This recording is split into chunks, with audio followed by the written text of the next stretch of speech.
আধুনিক যুগে এসে এখন আমার মনে হয় ভেষজ উপায়ে কেউ আর চিকিৎসা গ্রহণ করে না, কিন্তু এই ভেষজ চিকিৎসার যে কত উপকার তা অনেকেই জানে না। আসসালামু আলাইকুম, হ্যালো ভিউয়ার্স, কেমন আছেন আপনারা? আশা করি আল্লাহ তাআলার অশেষ রহমতে ভালোই আছেন। আলহামদুলিল্লাহ, আমিও ভালো আছি। বরাবরের মতো নতুন দিনে নতুন আরেকটি ভিডিও নিয়ে আপনাদের মাঝে হাজির হলাম। আপনাদের সকলকে জানাই আমার ইউটিউব চ্যানেলের পক্ষ থেকে আন্তরিক অভিনন্দন এবং মোবারকবাদ। চলুন তাহলে ভিডিওটি শুরু করা যাক।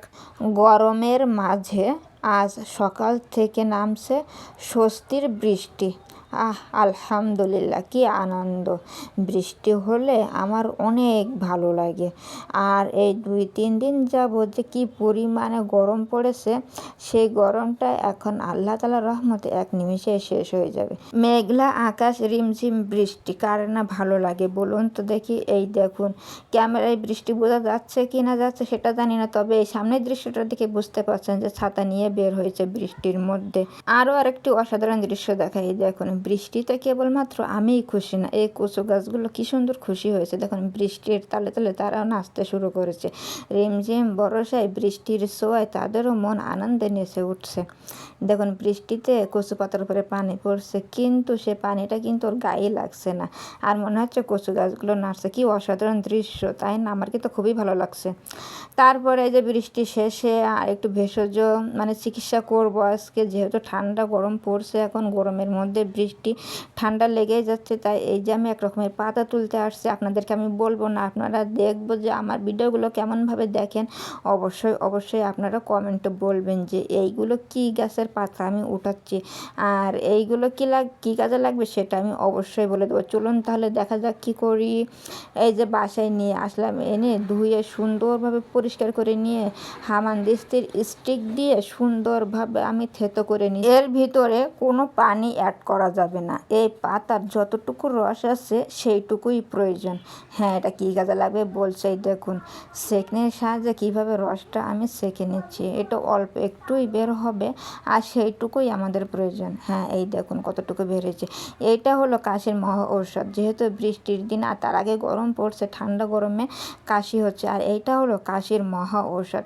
দ্বিতীয়বারও আমি বের করে নিয়েছি। তারপরে এই দেখুন অল্প একটু রস হয়েছে 1 চা চামচের মতো, আর এর সাথে অ্যাড করে দিব 1 চা চামচ খাঁটি মধু। এইটা তৈরি হয়ে যাবে আমার প্রাকৃতিক ভেষজ একটি কাশির ঔষধ। এটা কিন্তু অনেক উপকার। কাশির ওষুধ যেহেতু সহজে খাওয়াতে নেই, আর কাশিটা হয়েছে আমাদের ফাতেমা, সে ছোট্ট মানুষ, বাচ্চাদের কাশির ওষুধ না খাওয়ানোই ভালো। তাই এই ভেষজ উপায় আজকে ওর চিকিৎসা করব, ইনশাল্লাহ আল্লাহ তাআলার রহমতে ভালোই হয়ে যাবে। আর আপনারা বলুন তো, আপনারা কে কে কাশির জন্য এই ওষুধটা ব্যবহার করে থাকেন, অবশ্যই কিন্তু কমেন্টে জানাবেন। তারপরে এই যে সব কিছু শেষে বৃষ্টি শেষ হয়ে গেলে, উঠতে দেরি হয়ে গেছে। তারপর ওদিকে ওষুধটা তৈরি করে বেডটা সুন্দরভাবে পরিষ্কার করে নিলাম, যেহেতু সকালে উঠে প্রথমে ঘরটা গুছাতেই হয়। একটু দেরি হয়ে গেল, তারপর বেডটা গুছিয়ে টেবিলটাও আমি সুন্দরভাবে মুছে নেব, যেহেতু খাওয়া দাওয়া করতে হবে একটু পরে। আমি বেড গোছানোর পরে এটা মুছে নেই, কারণ এই দুইটা পাশাপাশি আছে। যেহেতু আমাদের ঘরটা ছোট, দুইটা বেডের পাশেই থাকে এই ডাইনিং সেটটা। তারপরে এই যে জগটা এখন আমি যে খাওয়ার পানিটা লোড করে নেই, যাতে খাওয়ার সময় আমার আর কোনো সমস্যা না হয়, কারণ এটা পড়তে অনেক সময় লাগবে। আমি লোড করে রাখলে খাওয়ার সময় আর কোনো সমস্যাই হবে না। এই দেখুন আমার হয়ে গেছে, আমি এখন এটা পুড়ে নিয়ে চলে যাব।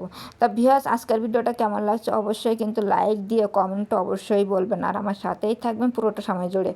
আজকে বাজারে নিয়ে আসলো এই যে এগুলো হচ্ছে কাটা বেগুন। এই বেগুনগুলো কিন্তু খেতে ভালোই লাগে, আর একটু কম দামে, সেজন্য ওইটাই নিয়ে আসা হয়েছে। আরও হয়েছে এই লাল শাক, এই লাল শাকটাও কিনে আনা হয়েছে। আমার কিন্তু বেশ ভালো লাগে, আর একদম কচি টাটকা লাল শাক, এগুলো খেতে কিন্তু অনেক মজাদার।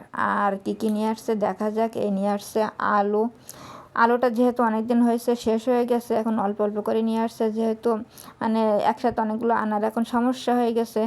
তারপরে এই যে সে আলু আর বেগুনগুলো আমি কিন্তু ধুতে চলে আসলাম। তা ভিউয়ার্স, যারা আমার এই পর্যন্ত ভিডিওটা দেখা শুরু করলেন, কিন্তু একটি লাইক দিতে আপনারা ভুলে গেছেন কিংবা দেন নাই, আপনাদের কাছে আমার একান্তই রিকোয়েস্ট, প্লিজ প্লিজ আপনারা অবশ্যই লাইক দিয়ে আমার ভিডিওটা কন্টিনিউ করবেন, কারণ আপনাদের ছোট্ট একটি লাইক, একটি সাপোর্ট কিন্তু আমার কাছে অনেক গুরুত্বপূর্ণ। আর আমার ভিডিও সম্পর্কে কোনো জিজ্ঞাসা, কোনো মতামত যদি থেকেই থাকে অবশ্যই কমেন্ট সেকশনে জানাবেন, কারণ আপনাদের এক একটি কমেন্ট পড়তে আমার খুবই ভালো লাগে। আর আমি অধীর আগ্রহে অপেক্ষা করে থাকি আপনাদের এক একটি কমেন্ট পড়ার জন্য। প্লিজ আপনারা কমেন্টে জানাবেন। আর যদি আমার ভিডিওর কোনো অংশ ভালো লেগে থাকে প্লিজ বন্ধুদের সাথে থেকে যেতে পারেন।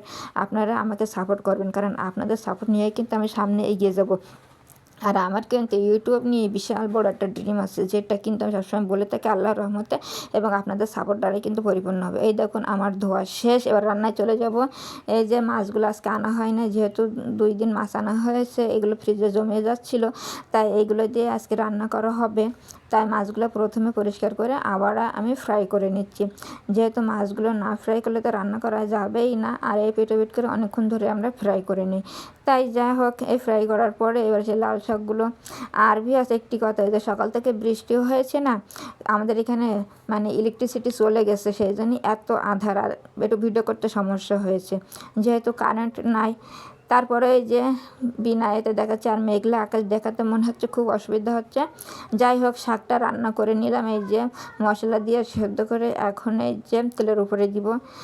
এখন মেঘলা আকাশ, তারপরও বিদ্যুৎ নাই, কেমন দেখা যাবে এর থেকে আর।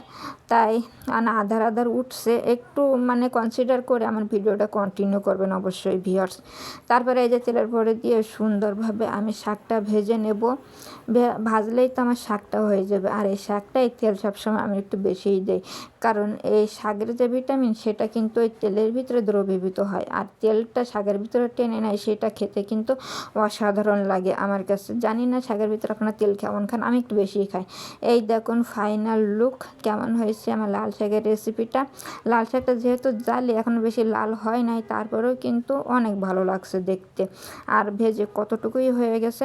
তারপরে এবার চলে যাব দ্বিতীয় প্রসেসে। এটা হলো সেই বেগুনগুলো, যেগুলো আমি একটু আগে ধুয়ে রাখছিলাম, সেগুলো কেটে পরিষ্কার করে আলু দিয়ে এখন সুন্দরভাবে কষিয়ে নেব, কারণ কষানো ছাড়াই তো আমাদের বাসায় কিছুই রান্না হয় নাই। আমরা কাঁচা মশলা কিংবা অন্যভাবে খাই না, আমরা সবসময় সব তরকারি কষানোই খাই। তাই আজকেও তার ব্যতিক্রম হবে না। আজকেও এই যে মশলার সঙ্গে এই বেগুনটা কষিয়ে নিচ্ছি। যাই হোক, কষাতে খালি তো কষালেই হবে না, এটা একটু ঢেকে জাল দিতে হবে।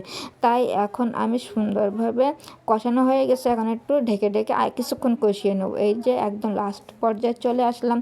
এখনও কিন্তু ভিউয়ার্স আমাদের এখানে বিদ্যুৎ আসে নাই, এখনও কিন্তু আধার আর মেঘলা আকাশে কোনো কিছুই মানে ভালোভাবে তুলতে পারছি না। তারপরে এই দেখুন শেষে একদম আমি কষানোর শেষে পানি দিয়ে দিচ্ছি যতটুকু ঝোল প্রয়োজন।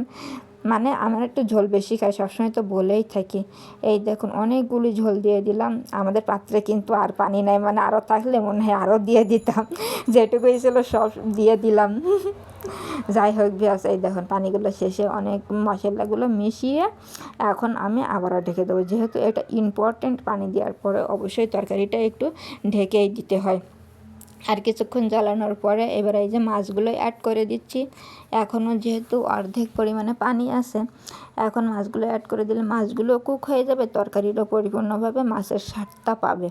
তাই এই যে মাছগুলো দিয়ে আবার একটু ঢেকে দেবো, ঢেকে দিয়ে আর কিছুক্ষণ জ্বালানোর পরে আমার হয়ে যাবে আজকের রেসিপিটা। আজকের হলো এই 2টা রেসিপি, লাল শাক ভাজি আর এই যে বেগুনের তরকারি। তা ভিউয়ার্স এই যে ফাইনাল লুকটা দেখে নিন, আর সবাই বলবেন যে আজকের ভিডিওটি কেমন হলো। সব মিলিয়ে আপনাদের মন্তব্যের অপেক্ষায় রইলাম। ভালো লাগলে বন্ধুদের সাথে থাকতেই পারেন। এই পর্যন্তই, আল্লাহ হাফেজ, আসসালামু আলাইকুম।